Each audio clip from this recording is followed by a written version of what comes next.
That license and registration. You failed the signal back there. I did signal, officer. Excuse me? You arguing with me right now? No, I'm just saying I'm pretty sure I signaled. Huh. Okay. Sure. Step out of the vehicle. Can I ask why? I haven't done anything wrong. I said step out. Now.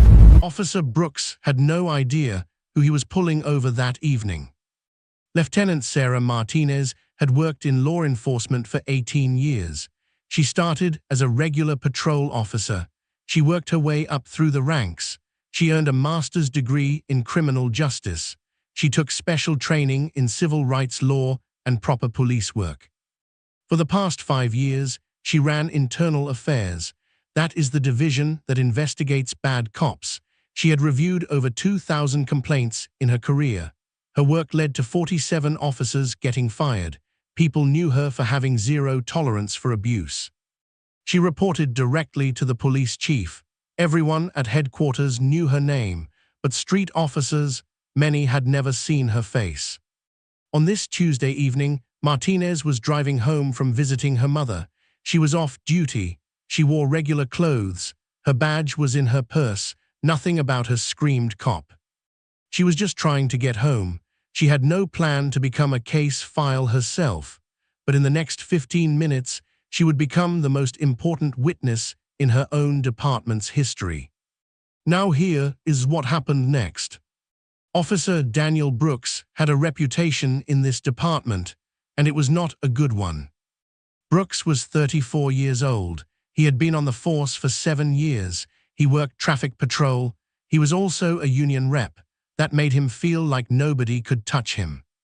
But his file told a different story. 12 complaints in 6 years. Every single one followed the same pattern. Black and Latino drivers, weak reasons for the stop. Then things would get rough. In 2019, he pulled over a black man for a broken taillight. The taillight was not broken. Brooks searched the car by force. The man filed a complaint. It was dismissed. Not enough proof. In 2021, he stopped a Latina woman. He said she failed to signal. He held her for 45 minutes. He searched her car without asking. The city paid her quietly. Brooks got no punishment.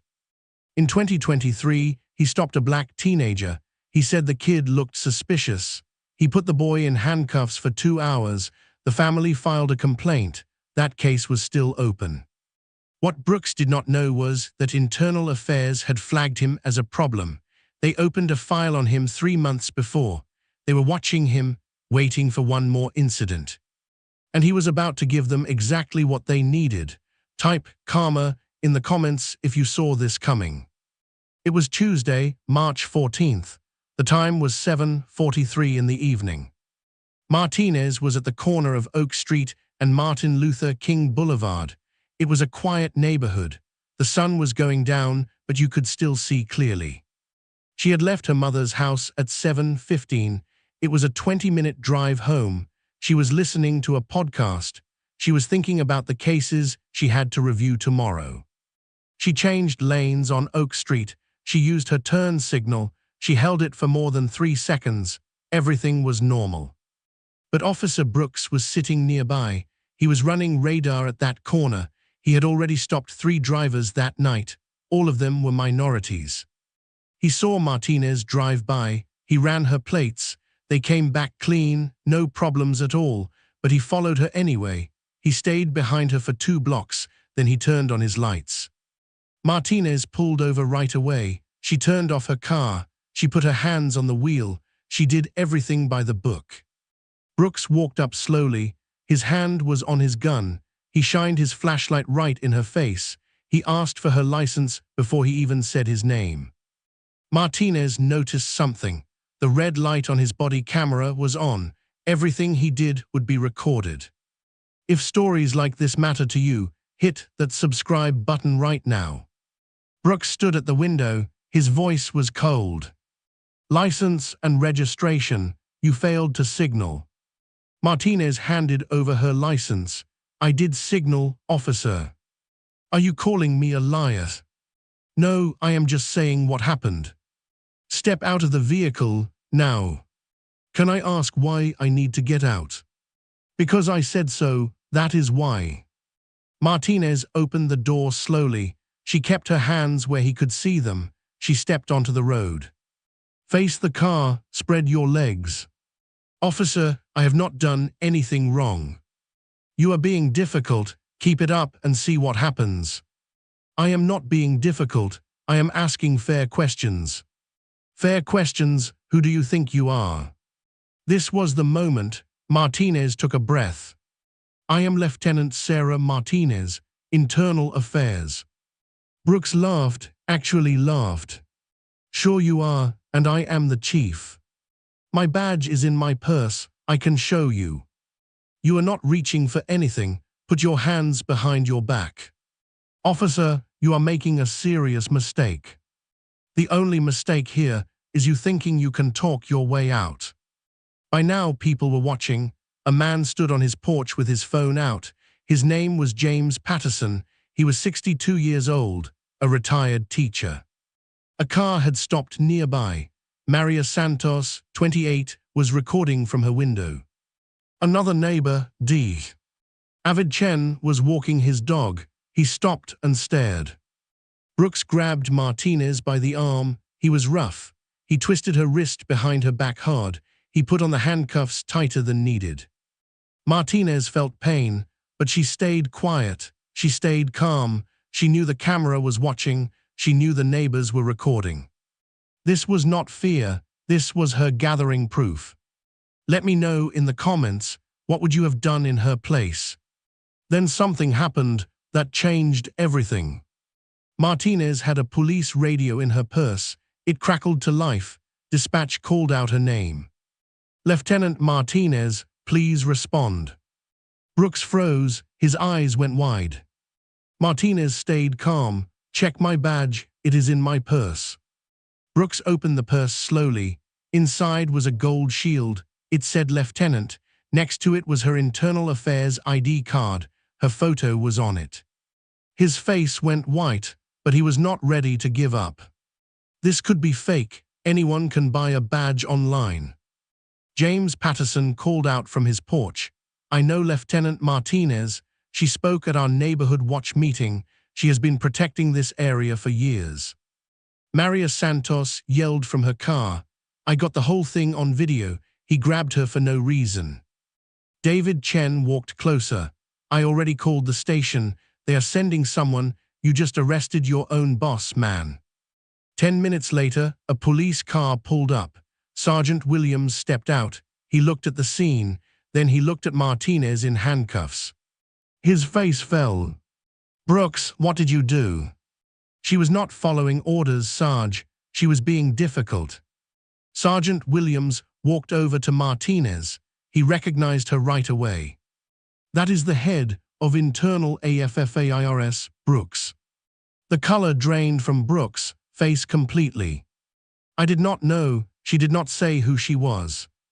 Martinez spoke for the first time in minutes. Her voice was steady. I told you twice, check your body camera. Sergeant Williams removed the handcuffs himself. He apologized to Martinez directly. Lieutenant, I am so sorry. This should never have happened.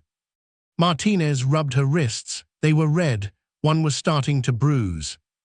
Brooks started making excuses. I was just doing my job. I followed procedure. She was acting strange. Sergeant Williams cut him off. Go back to the station. Right now, do not say another word. The three witnesses came forward. They gave their names. They offered their videos. They wanted to help. Martinez looked at Brooks as he walked to his car. She said one sentence. I will be filing my report within the hour. That was when Brooks finally understood. He had not just made a bad arrest. He had given Internal Affairs everything they needed. His career was over, and his freedom was next. The proof was everywhere. Body camera, 3 cell phone videos, dashcam from his patrol car, radio recordings, witness statements. There was no way out. This moment right here is why we tell these stories. Type busted if you think he deserved what came next. 1 hour later, Police Chief Robert Hammond walked into the station. His face was pale. He saw Martinez in the lobby. Sarah, Lieutenant Martinez, are you all right? I am fine, Chief. but we need to talk. This has to be official. The investigation started right away. Martinez could not lead it herself. She was the victim. So Deputy Chief Angela Foster took over. She ran internal affairs investigations when Martinez could not. They pulled all the footage within 2 hours. They watched Brooks' body camera from start to finish. They watched the dashcam. They watched all 3 witness videos. Then they compared what they saw to what Brooks had written in his report. His story fell apart completely. Brooks wrote that she failed to signal. The dashcam showed she signaled for more than 3 seconds. Brooks wrote that she was being difficult and aggressive. The body camera showed her calm and polite with her hands visible. Brooks wrote that she never said who she was. The audio was clear. She said internal affairs 2 times. Brooks wrote that he followed proper steps. The video showed no real reason for the stop.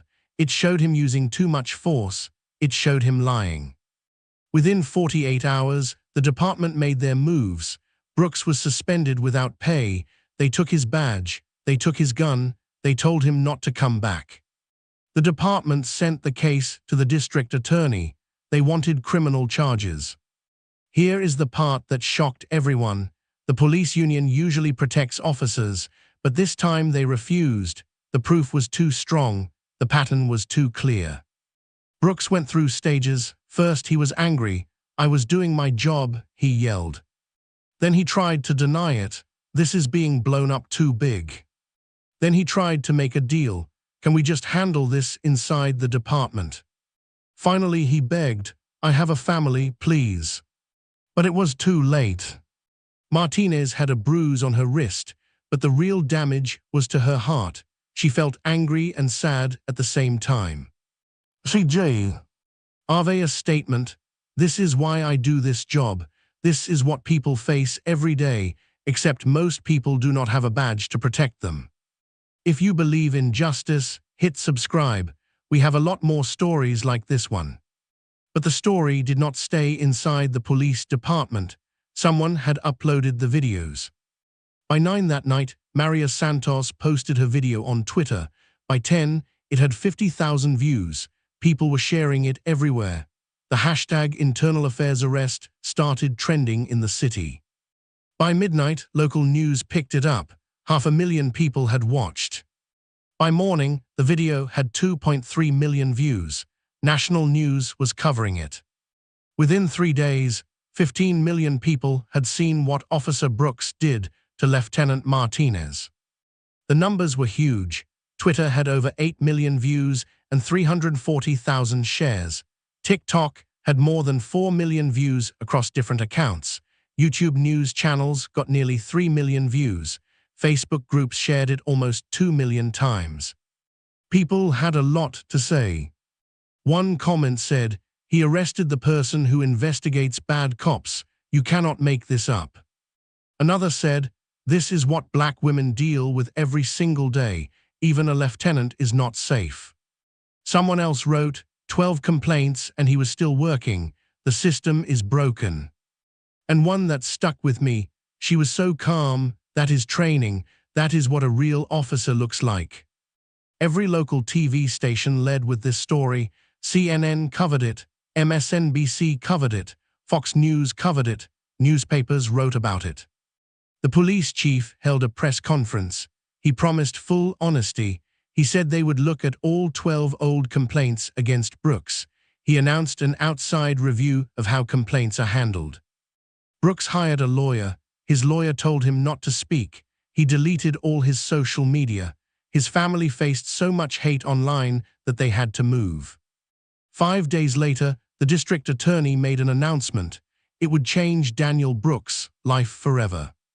Share this video if you think others need to see it. Drop a comment telling me how this made you feel. The charges came down hard.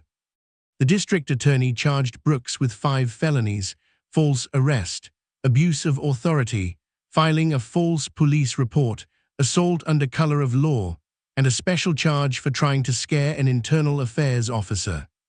Each charge was serious. Together they were crushing. During the case, investigators dug into Brooks' past. They looked at all 12 old complaints. 8 of them showed the same pattern he used on Martinez, same weak excuses, same rough treatment, same lying in reports. 3 of his old victims came forward. They wanted to tell their stories in court. They had been afraid before. Now they were brave. The lawyers found proof that Brooks had lied on many traffic stop reports. He had been pulling this trick for years. The trial lasted 2 weeks. The body camera footage played in full, every second of it. Martinez sat on the witness stand for 4 hours. She answered every question calmly and clearly. Expert witnesses explained proper police steps. They showed how Brooks broke every rule. Want to know the wildest part? The police union did not help Brooks at all. They walked away from him. The jury met for only 6 hours. That is fast for such a big case. They came back with one word for every charge: guilty, guilty, guilty, guilty, guilty. The judge gave Brooks 15 years in federal prison. He cannot get out early for the first 10 years. He can never be a police officer again, anywhere, ever.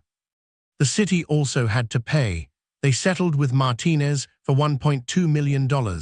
The old victims got settlements too, almost $3 million total. Brooks lost his pension, all those years of work, gone. At his sentencing, Brooks showed no sorry feelings. He said he was made an example. He blamed Martinez. He said she ruined his life. The judge had the perfect answer. You ruined your own life, Officer Brooks, repeatedly, for years. Lieutenant Martinez simply held up the mirror. But the story does not end with a prison sentence. 3 months later, Martinez stood at a press conference. Her voice was strong, but you could hear the emotion underneath. I have looked into hundreds of these cases, but living through one, that is different. She paused for a moment. For 8 minutes, I was not a lieutenant. I was not internal affairs.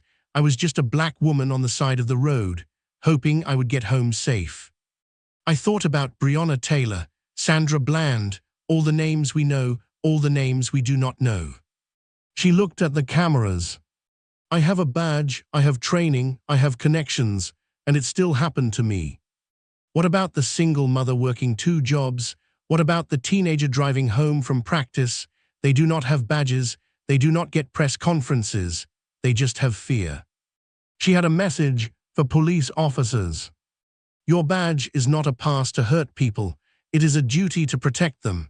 If you cannot do this job without hate in your heart, you cannot do this job, period. She had a message for regular people too. Keep recording, keep speaking up, keep asking for better. Your voice matters, your video matters, your life matters. Martinez used her case to push for change, new rules, better training, faster action on complaints. I did not become a cop to arrest other cops. I became a cop to help people, but I will do whatever it takes to make sure the badge means something. This case showed a bigger problem. Studies say black drivers are stopped 20% more often than white drivers. Only 19% of police complaints lead to any punishment. Brooks had 12 chances to change. The system gave him 12 chances to keep hurting people. What made this different? Martinez had power, she had proof, she had attention. Most people who face bad cops have none of those things. After this case, the department made real changes, better training, faster reviews, a new outside board to watch complaints. But there is still work to do. So let me ask you, do we accept a system where 12 complaints is not enough to fire someone? Do we accept that it took arresting the head of internal affairs for anything to happen? Do we accept that millions of people feel scared during every traffic stop? Because if we do not fix the complaint process, if we do not change the culture, if we do not demand honesty, then we are just waiting for the next Officer Brooks, the next Lieutenant Martinez, the next unlawful stop. Except next time, it might not be someone with a badge. It might be someone with no protection at all. Comment below, do you think 15 years was enough, or should it have been longer? If you think stories like this matter, hit that subscribe button right now. We are going to keep showing these stories. We are going to keep asking for better. We are going to keep fighting for fairness. Because this is not just about one cop or one traffic stop. It is about all of us. It is about the system we choose to accept. See you in the next one.